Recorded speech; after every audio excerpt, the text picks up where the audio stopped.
Bismillahirrahmanirrahim. Qurani Kərimdə Davud əleyhissalam həm peyğəmbər, həm də Bəni İsrailin hökmdarı kimi təqdim olunur.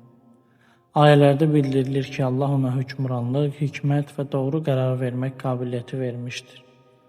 Qurani Kərim onun Rəbbinin qarşısında çox ibadətli və tövbə edən bir şəxs olduğunu bildirir.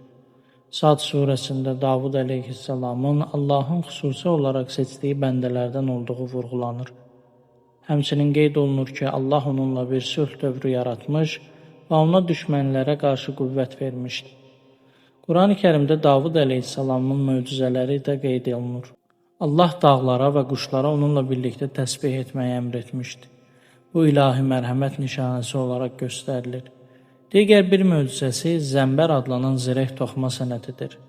Ayələrə görə Davud əleyhissalama dəmirin yumşaldılması ilahi bir lütf idi və o bu sənəti insanların müdafiəsi üçün öyrədilmişdi.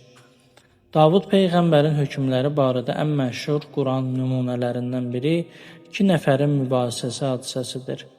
Sad surəsində bildirilir ki, 2 şəxs onun yanına gəlib qoyunlarla bağlı bir mühakimə istəyirlər və Davud əleyhissalam ilk anda qərar verir. Daha sonra o, Allah qarşısında diqqətli olmaq üçün bunu bir sınaq kimi görür. Rəbbinə yönələrək daha ehtiyatlı mühakimə etməyin lazım olduğunu dərk edir. Bu hadisə onun ədalətinə və tövbə edən təvazökar xarakterinə bir nümunə kimi verilir. Rəvayətlərdə Davud peyğəmbər ilahi hökmlə hökm verən peyğəmbər kimi tanıdılır. Hədislərdə buyurulur ki, Allah ona qəlblərin niyyətini bilmək və zahiri dəlillərə hökm vermək arasında fərqi tanıma qabiliyyəti vermişdir.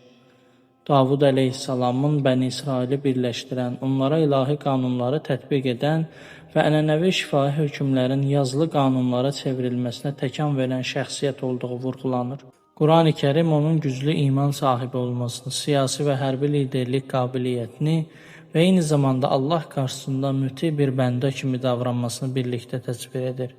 Səba surəsində Davud əleyhissalama verilən nemətlər sadalanır və bu nemətlərin ədalətli idarəçilik üçün əsas olduğu göstərilir.